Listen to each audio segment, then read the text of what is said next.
Hi, babes. This is a different podcast today. We're Very taking different. making it happen to a whole new level, baby. Brand new peak. You know, I'm actually so excited. I actually can't contain myself to have you here with us because Good to be back. as we've gone, I think we filmed about 11 episodes now of the Made podcast. And what we're doing is kind of unveiling this special source or this secret humanness or this thing that it takes to actually make things happen. And make things happen does not always mean being an entrepreneur. No, not at all. You know? Yeah, I agree. Here you sit in front of me with an incredible story of making it happen. I mean, I'm going to let you talk, but all I want Yeah. to say, just to frame the moment, Yeah. is that we were literally, I had called you and said, hey, we have this video screening. Yes. Please come, be the moderator. There's no Yes. one more perfect than you, because it was literally the Afro-Arab diaspora documentary Right. that it was your moment. It was. Yeah. It really was. Now, for some reason, you couldn't be there because you had a family event. Emergency. Yeah. I had to go to Sudan. And in turn, that led you to being in Sudan when this war broke out. So I just want to go there. One, I really think you should have done the moderation. I should have hosted. Yes, I should have. But it wasn't really an option. Let's face it. God's way, God's plan. God's plan. Yeah. So can you take us there? Yeah, well, wow.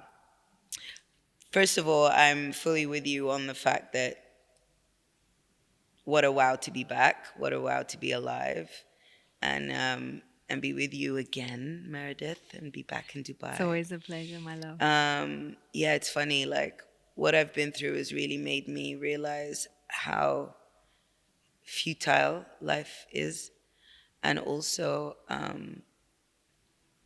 the little things really matter.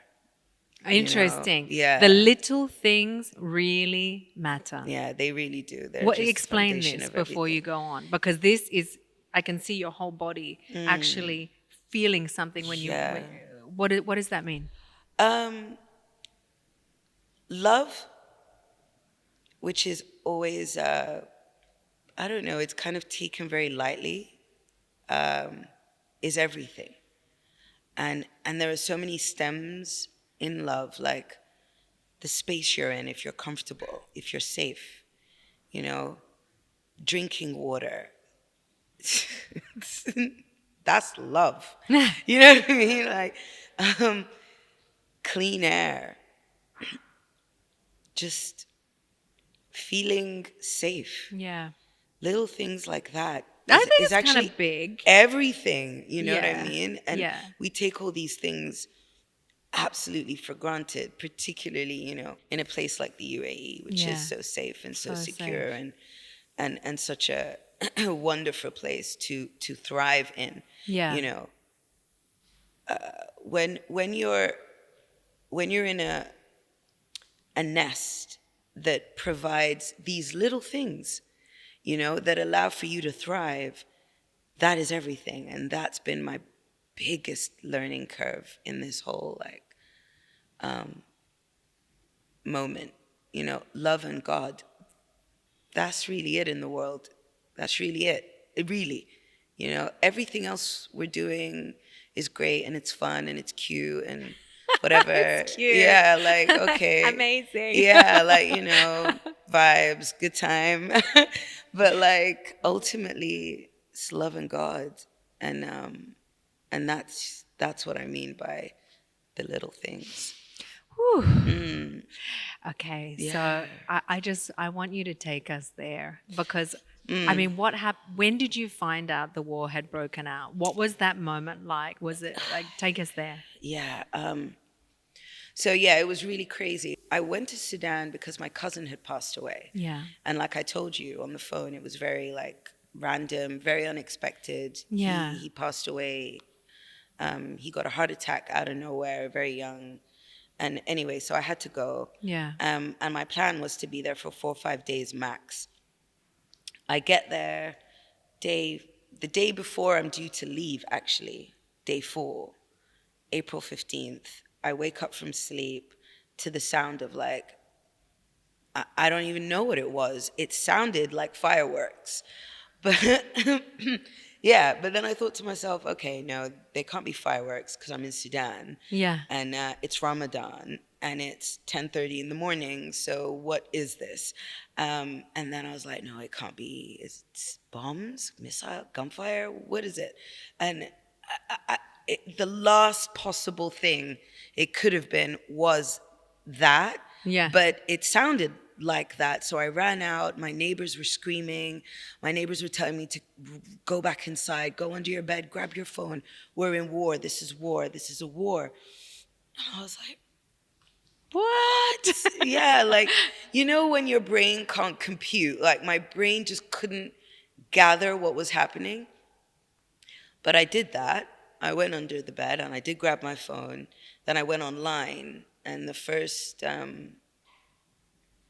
article I saw was that you know, the two military generals, two military factions had decided to kick off a proxy war in the middle of the capital city of Khartoum, like in our neighborhood. So tanks, guns, missiles, grenades, shrapnel, loose shrapnel. We were at risk of getting hit by all of that. Like, we were under attack in our own homes, right? So But what did you do? I mean, what can you do? that's the thing, babe. Like, I froze. Yeah. I completely froze. But it's really funny what happens to you. I speak for myself, but I believe something really special happens when you reach the peak point of fear, right? At least in my case, I felt a sense of composure that I'd never felt before. Do you think it's a bit like being in the eye of the storm where it's completely perfect, clear weather? You know? Yes. This moment of like, okay. Absolute clarity. Yeah. Absolute calmness and stillness. And just, like, you know, when they say God takes the wheel. So that's really what I felt started to happen to me, that God was slowly like entering my cells and just, you know, taking over and literally telling me what to do. Amazing. Yeah, so there were times where the gunfire or the shellings or whatever it was extremely loud. Like it felt like it was outside my house. Wow. And that was where I got particularly, you know, there were definitely times where I lost it, where I cried. That day, the same day the war had kicked off, our running water was cut off. Yeah, and our power was cut off as well. So, but you guys are civilians. What is the purpose of all of this? well, that's the thing. So the civilians have nothing to do with it. The innocent civilians, our role was essentially the human shield. We were the human shields caught in a deadly crossfire between two military factions, you know, that decided to kick off a mission of absolute destruction of their own land and country to do nothing but, you know, meet their own interests as well as their partners, you know? Sudan is a immensely wealthy, sacredly wealthy nation. You know, most of the Nile runs through Sudan. All of our neighboring countries depend on our resources, whether it's the Nile, whether it's our gold, Yeah. whether it's our fertile land, the most fertile land. Like, we grow everything. And at a time where, food security is an issue, Yeah. a big issue, it's, everybody wants a slice of Sudan. There's also, the ancient, highly, highly spirited power of our country. The world's first queens who won wars as wives were Sudanese. The ancient pyramids, we have more pyramids than anywhere else in the world. Wow, I didn't know that. That's Yeah, amazing. a lot of people don't know that. No, I don't think. Yeah, a lot of people don't know that. So yeah, there is so much glory in and within our land. And, there's a reputation that Sudanese people have globally, and that is, in Arabic, it's ahsan nas, which means the best people, literally. Oh. Which I'm gonna take it. Yeah. Love it, And baby. that's true. It's very true.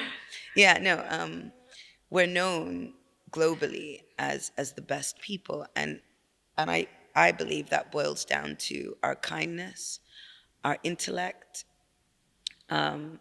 Much of the UAE's judicial system, education system, was built in partnership through the thought leadership of the Sudanese. The same applies to Saudi Arabia. Khartoum University was one of the best in the world at one point.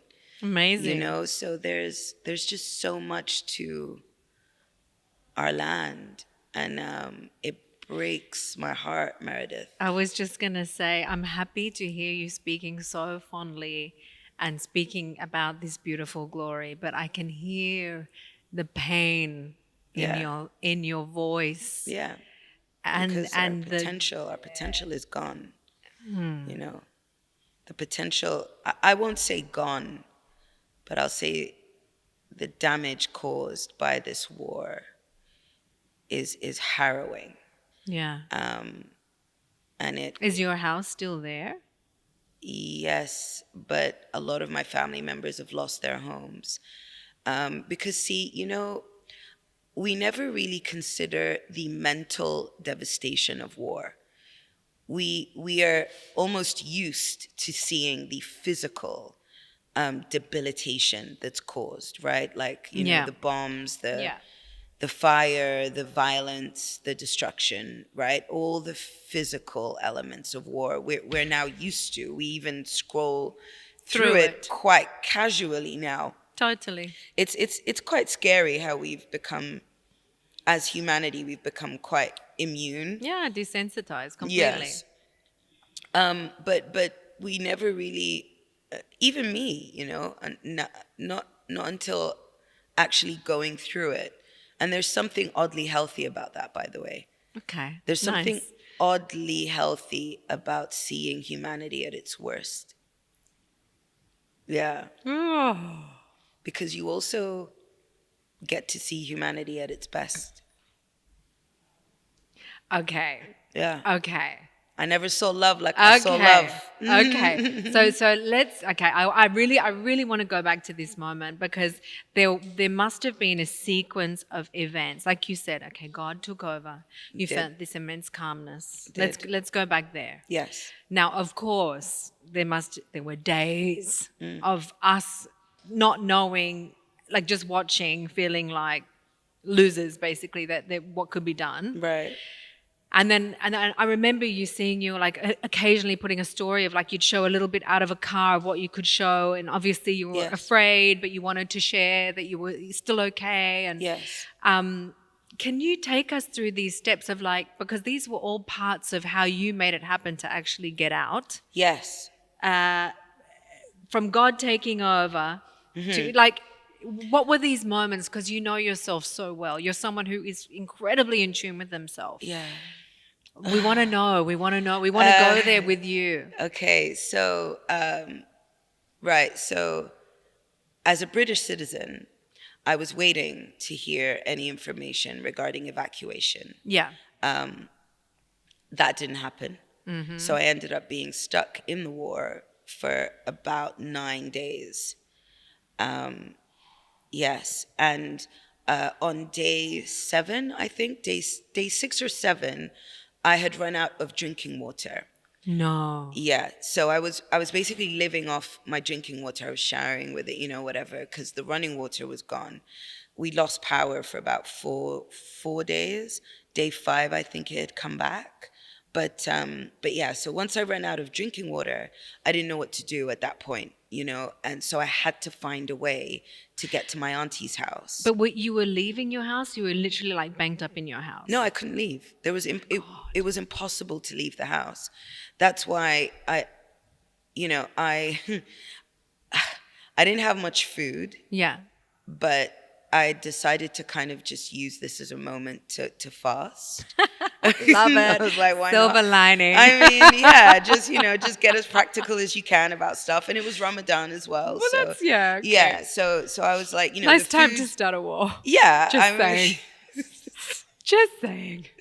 I mean, like, right? Like, make the best out of everything as Yeah. much as you can. Yeah, absolutely. So the food part wasn't really an issue, but then when the drinking water had run out, I Yeah, was like, that's right, I have major. to find a way to get to my auntie's house. Yeah. I was staying at my grandfather's. Were you alone?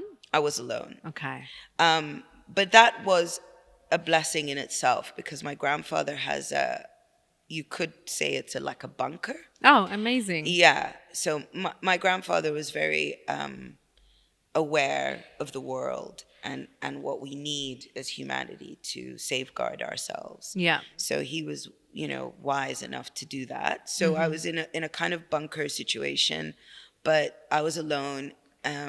And when I ran out of drinking water, I also just really wanted to be with my family. Yeah. But we couldn't get to each other because, like I said, the militias and the soldiers and, the criminality which kicks off after war. Of See, again, course. these are entities that are never Yes. really thought about, No, of course. So it was lawlessness on the my streets. God. So we had to find a way, my cousins and I, to get me to my auntie's house, which was close by. So we found a lull, and this was just before iftar, where suddenly it was quiet. There was no noise. There was nothing. There was no gunshots or like bombs dropping or whatever. Yeah. So my cousins took a huge risk to come and get me. They came. Yeah, I packed whatever I could, jumped in their car and went to my auntie's house and we made it. That was horrifying ride of life, number 1. Oh my God. And as we were driving there, I saw my neighbor's house on fire, like completely on fire. And my cousins are actually very, very brave young men. So they actually stopped the car to see, what was going on and, offered to help. But then everyone was telling them, no, go home, go home.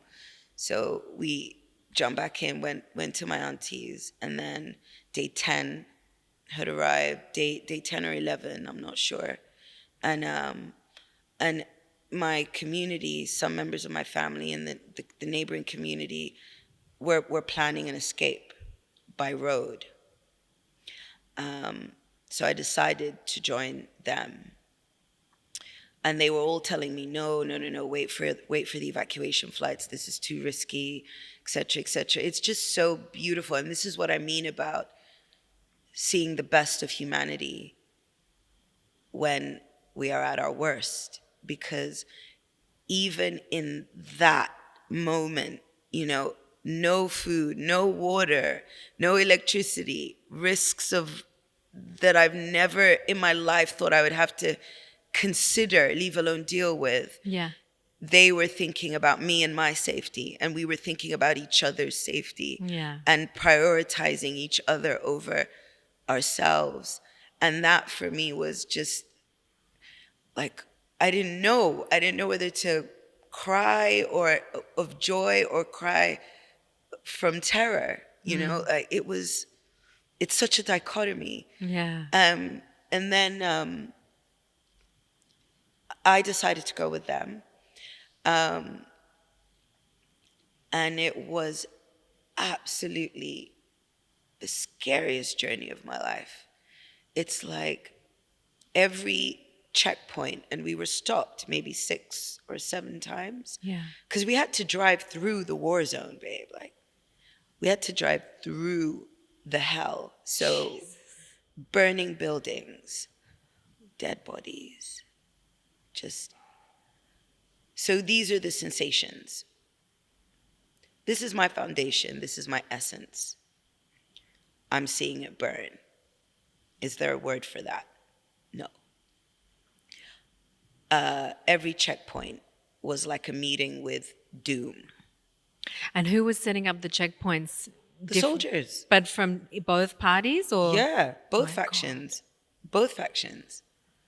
Regular checkpoints, right? So every checkpoint meeting with doom. Like, either we're getting robbed, kidnapped, they're going to shoot down the bus. Like, we had heard stories about this because the Sudanese community, all we had was each other, right? So we had set up literally information networks about roads to take, which ones to avoid, at what time, et cetera, et cetera. We were literally all working together. So we had heard about what was happening to people who had taken this risk before us. Yeah.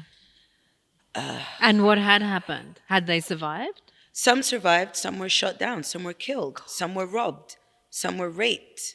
You know, men were taken off the buses and told they can't go, or they have to join the war, or they were taken. You know, like, anything could have happened. Again, anything could have happened. We're in an environment where everybody can do pretty much whatever they want. You said right? it, Lawlessness. So anyway, somehow we got through.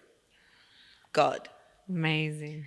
And when I tell you, I saw God numerous times on this journey. Then we got to the border of Egypt. And unfortunately, that was a war unto itself. Oh my God. Yeah. We were there for 2 days. It took 2 days. In the bus? To cross the border, yeah. No. No water. Nowhere to even sit. Desert heat temperatures. No toilets, no sanitation.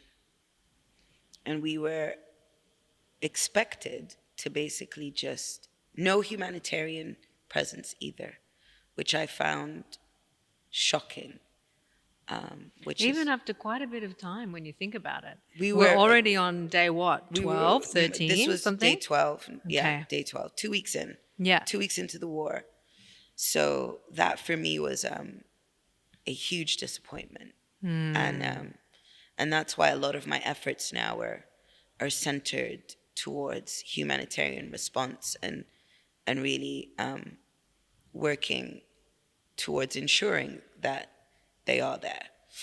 And I ended up, after crossing the border, delivering supplies myself. No, you did not. I did. I stayed there for another week because I couldn't bear the idea. Elderly people were dying there. Of course. An old woman almost died in front of me. She was dehydrated. She was boiling hot. She vomited on herself and then fainted, and we all thought that's it. That was it. We all thought that she was gone. And then again, God took over. I calmly walked around all the other buses. There were other buses there, a good 50 or 60, possibly even 100. I don't even know exactly, but I started running around the buses, trying to find a doctor, and I found one, and she had all the gear with her as well. This is how I know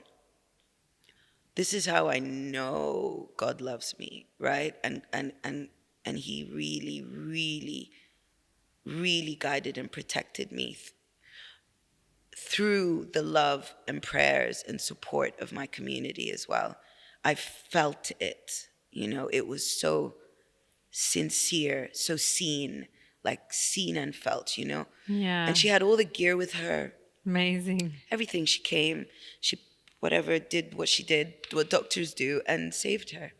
So again, it was the Sudanese coming together, finding ways to make things work, make it work for us. So, and then I took her, I found a wheelbarrow, and me and the men, we found Just visualizing this moment. No, it was.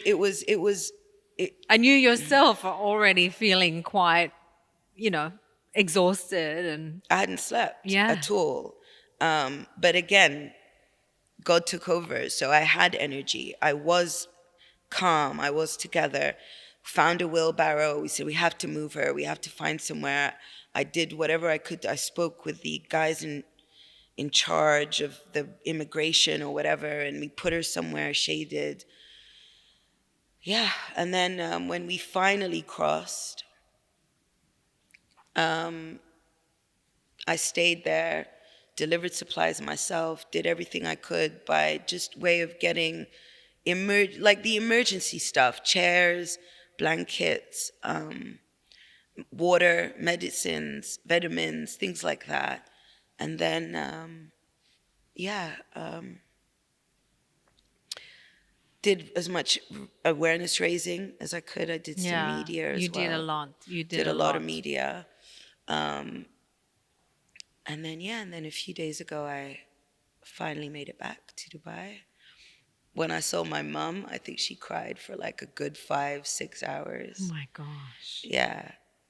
Relief. I mean, how do you even absorb that your child has been through that moment? My mom didn't sleep the entire time I was there.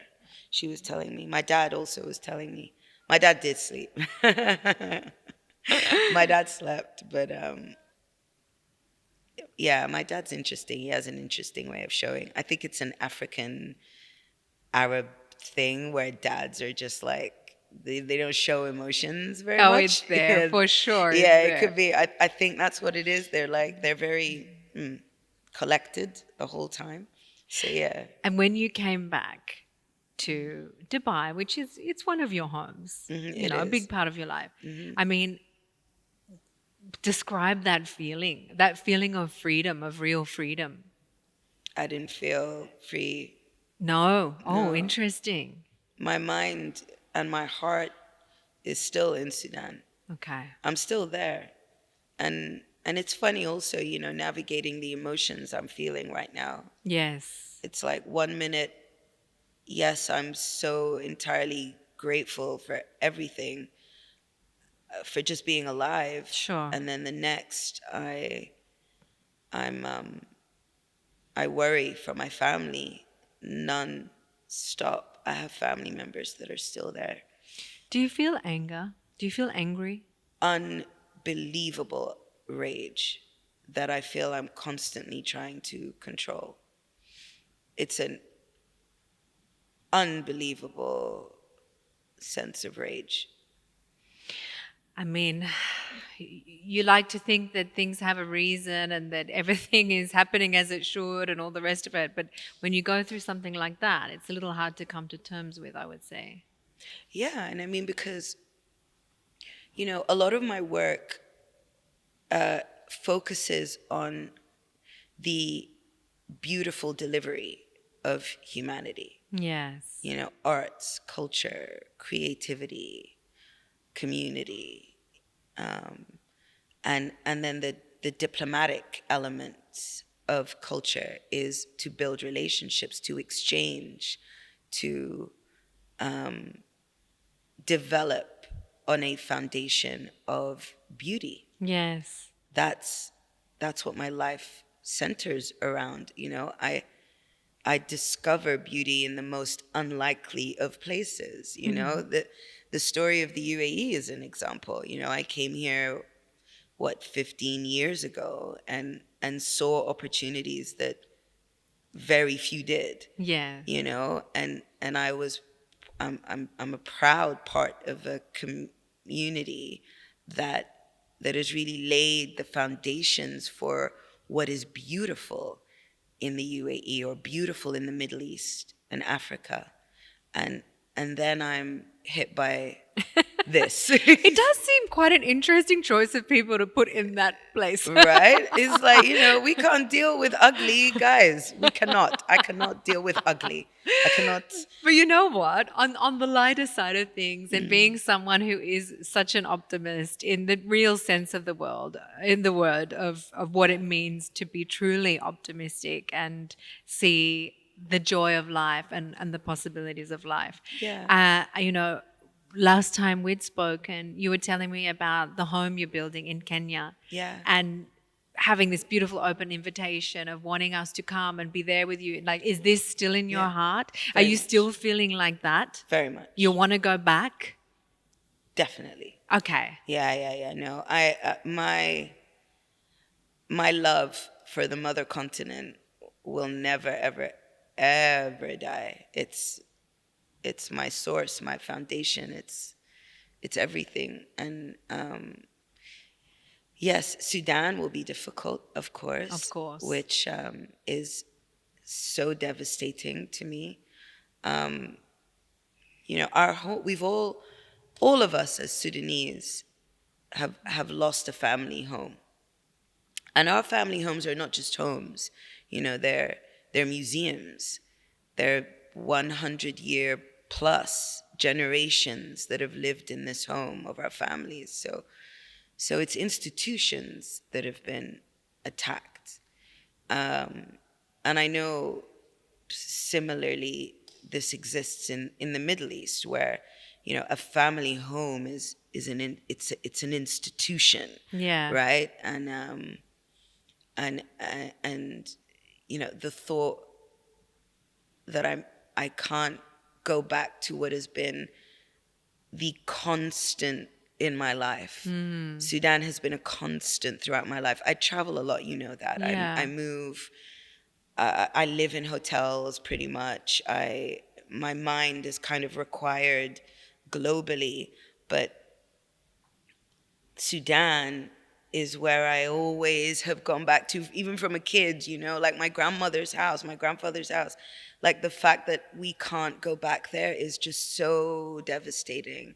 And like I have like this whole new understanding of what it means to be displaced.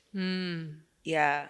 Like my fascination is humanity. You know that too. Like that's my fascination. My fascination is the innovation of human. Yes. Of the human mind, right? So that's why I was saying earlier that there's an odd, healthy element to living this other end of the spectrum. And that is to be displaced. It's absolutely through no choice of ours, right? So the way, for example, immigration policies, refugees, people that manage to build homes outside of their homes, they should be incredibly commended, not subjugated to any kind of ill treatment. Because 100%. it's through no choice of theirs, and understand their heartbreak. It's heartbreaking. I have multiple homes. England is my home, born and raised. The UAE is my home. Kenya is my home. Nigeria, Ghana, LA. I have plenty of homes.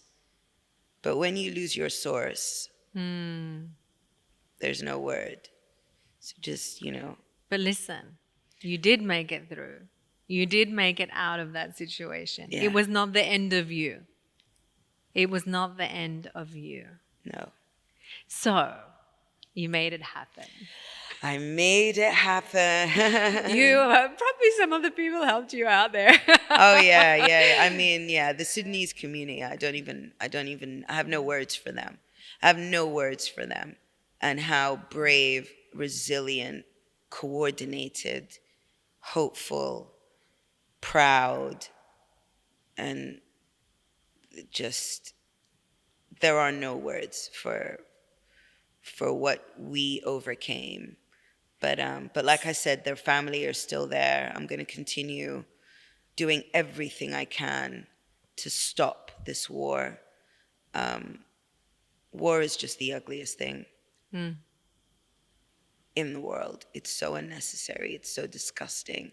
It's so barbaric. What do you think can be done? I mean, this is how I look at it, right?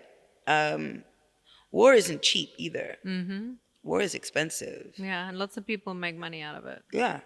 So for me, find the source of cash. Like they you know, the saying, follow the money, right?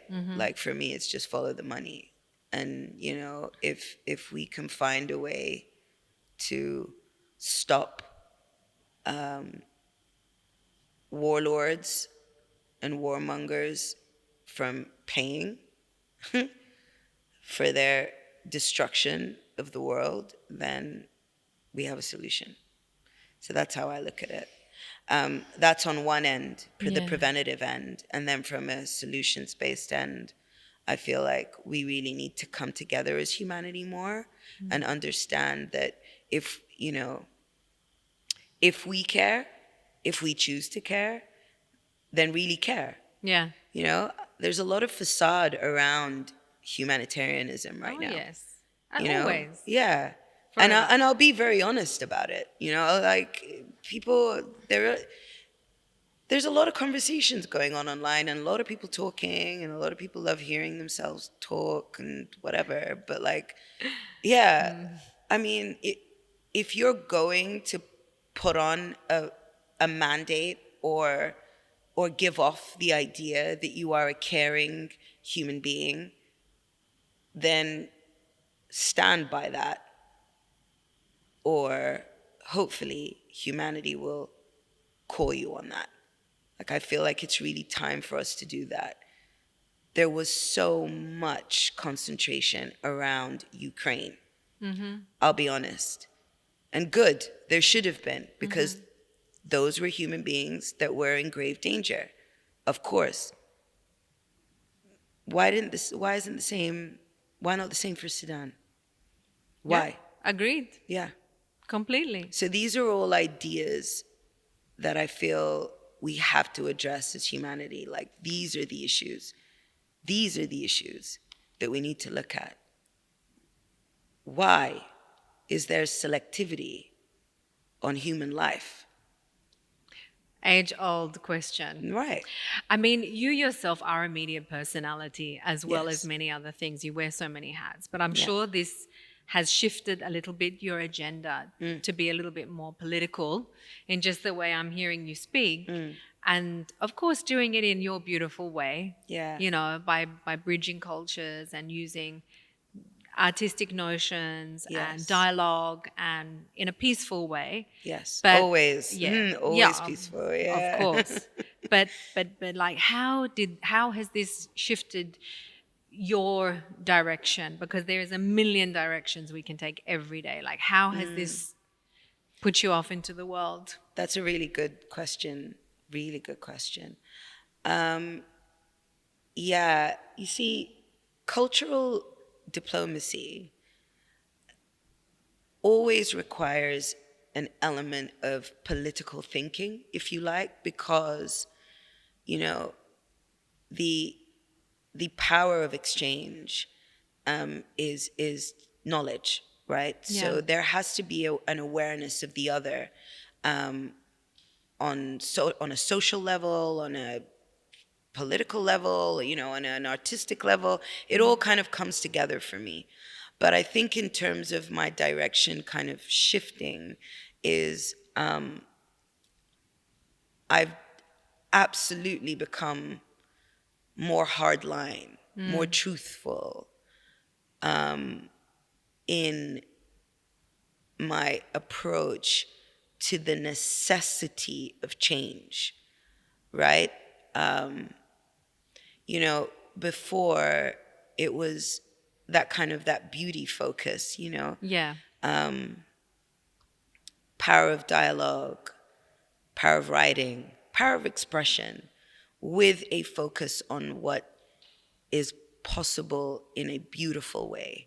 Whereas now it is the reality of what is not so beautiful and how we can bring that to an end truthfully, honestly, and sincerely.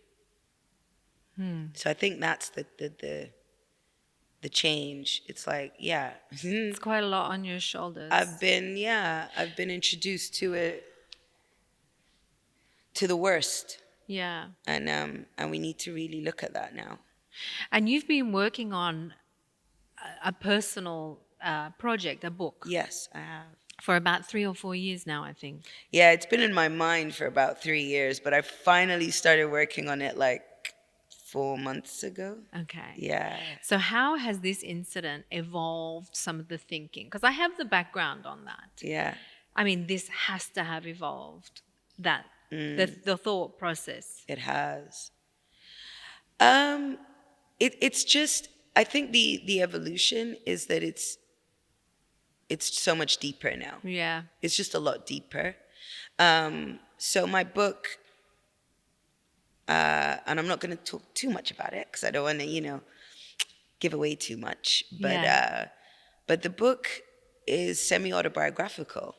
So now there's a whole new layer. new chapter. And you know what's funny? Like, well, no, it's not funny at all. It's I suppose, interesting preparation. Our family, my family, have been through war before. When I was 7 or 8, the Gulf War in Kuwait. My family we were living in Kuwait at the time of the Gulf War. And my mom and my brothers and sisters had gone to Egypt for a holiday. And my dad and my uncle were caught up. Exactly what happened to me in Sudan had happened to my father. Crazy. 30 plus years before, or 25 or whatever, 30 years ago or whatever. So he was caught in a war, and he was due to meet us the day after the war had begun. He was supposed to join us in Egypt. So my dad, similarly to me, had gone through 2 weeks plus of being in a war zone. He had to escape by road, just like I did. So, the guidance that I received from my father, and also the recovery. Like, my mom and dad lost everything. They lost my mom had gone on holiday with a small suitcase. Oh my gosh. And was 7 months pregnant. Oh. Yeah, with my baby brother. Oh. And imagine being told or finding out that you can never go back to your home. Crazy. Everything. My mom and dad had to start their lives from the beginning. And when you're that young, you don't really understand the impact of that. And they would have protected you. Yeah, and they did, Yeah. in the most noble, most inspiring manner, and that's what I kept telling myself. If my mom and dad can do this, I mean, of course I can. Yeah. So that will be, that's something that I will be adding, to the context of the book. It's quite a significant addition. I mean, we can laugh about it sitting here together, but I mean, it is quite beautiful that you were already on this journey. You had this philosophy that you were building. I'm sure this adds so many layers of depth in all sorts of layers of depth, of the meaning of those philosophies that you were drawing already. And you are such an incredible deep thinker and such an incredible empath, in your existence. A gift and a curse. Yes, I was just going to say, which I think can sometimes wear really heavily on you. But it's just, I mean, we're just in awe of how you were able to navigate that situation. I mean, life has a really interesting way of preparing you for the next step. if you're in tune. Yeah. If you're in tune, if you're learning, yeah, if you're constantly aware of why, just why, like, why are you doing this? Why is this happening to me? Why am I here? What's my reason? You know, if you're constantly putting yourself in that position of questioning, you will be prepared. And so that will be a good segue in my book. Look, I want to just frame something here because you Yeah. are okay. Today we focused on something super timely, but our relationship with you goes beyond this podcast. Yeah, And years. of course, and you know, we have so many stories to tell of amazing projects that you have got off the ground. I mean, you are someone that makes things happen frequently. Yeah. This incident that it's important that we talk about and we are giving the time over to it is so valuable and important. However, as someone who's so deeply in tune with themselves and their purpose and even their evolving kind of life journey, I really want to talk about what you think are the things that you do inside of yourself in your own way to make things happen. Because you know this is why this whole podcast came about. The idea of make it happen Yeah. means what? You know, there's a really interesting, phrase called ashe. Oh, Yeah, it's in the Yoruba culture, I think, in Nigeria. oh, cool! And ashe, its direct translation is to make happen. No way! Yeah. Oh, I love Yeah, that. and it's used in like, for example, if something good happens, then they say ashe. And then I think also African Americans have picked up on it as well, like within their culture of tapping back into African spirituality or whatever. Nice. So yeah, so ashe's direct translation is to make happen. But it is a force. It is a considered force that can be both good and bad. Oh, Yeah, depending on how interesting. you choose to activate. So it's like a life force. It's Yes. like an unimaginable, intangible. It's a power to make things happen. Oh. Yeah. Wow. Yes, so it can be used both negatively and positively, depending on who is, activating ashe. And do we know how do we Yeah. how do we reach this? Well, this is the thing, I've always, I do make things happen. You do, baby. And I do, and my goal is to always ensure that the impact, never how much money I'm making, never, how is this going to, benefit me type thing. Like, I've never, to my detriment, I do think it's important to be a little selfish sometimes. I've learned that. I've learned that the hard way. But yeah, I've always thought about the positive impact of everything I do. So I've had the craziest ideas. Like, I remember and also community plays a big role in that. In making anything happen, you have to think of your community, because you can't make anything happen really by yourself. No. You No. you really can't. So Yeah. it's your community. It's your chosen. It's your chosen board. It's your life board. Your board of directors. Really, like it. in life, and like, one of the craziest ideas, I guess, in this region that I've done is the boxing extravaganza in Saudi Arabia. Everybody was like, how are you going to do a boxing match in Saudi? People, the audience themselves, no one's going to go. And how are you going to do this and this? And then again, community. I had a strong community of fellow wild thinkers in Saudi. And I mean, to many, it seemed an impossible possibility. Yeah, but especially at that time. yeah, but but we made it happen, and it was actually the biggest sporting extravaganza that Saudi Arabia had ever witnessed. Incredible. The Crown Prince, normally when he attends an event, he'll walk in, stay for a few minutes, and then leave. Yeah. And for that particular, I don't know, grand, spectacular success of an event, he stayed for the duration. Amazing. Yeah. So and again, and a lot of people are like, well, what does boxing have to do with arts and culture? Like, what is, what are you doing in boxing? And, for me, there's a mindset of discipline, of championship, of winning within boxing, and that's what I tap into. That's my line of inspiration. That's my line of impact. To have these beings that are so disciplined and so focused on just their physical and mental excellence in order to get into a ring and fight and win.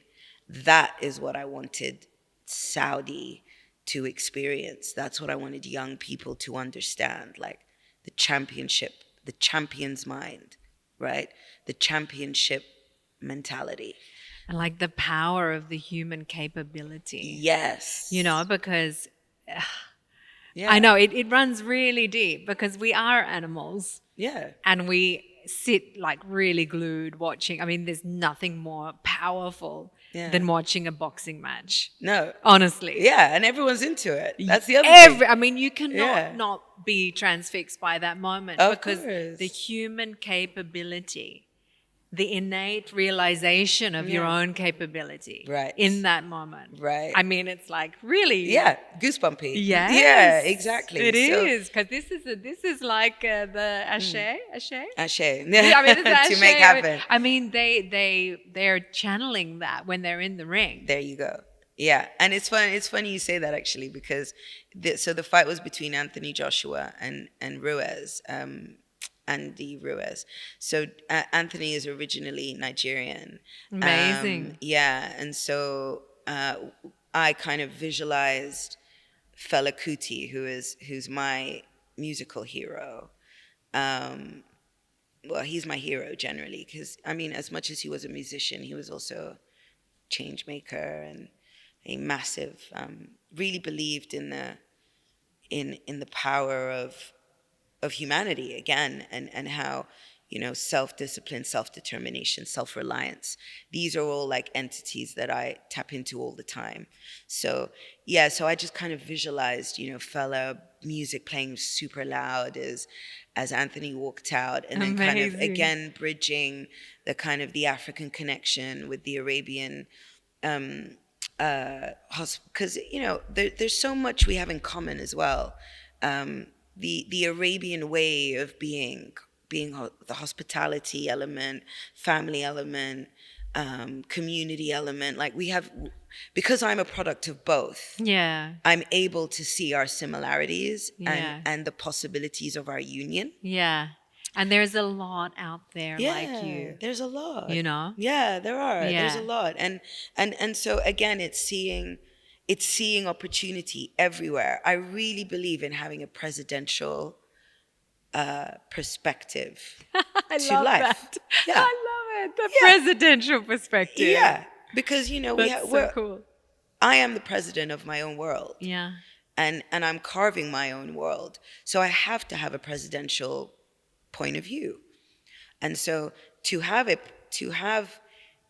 look at life from a president's perspective is to look at all aspects of life. Yeah. And how it's all connected and how we can all come together. So as much as I am, swimming in the depths of music, fashion, arts, culture, I will inevitably tap into all the other factors that impact life in a beautiful way. That's why I have my charity. That's why I have, my strategic advisory, because, it isn't just me making things happen. I advise in order for others. Yeah.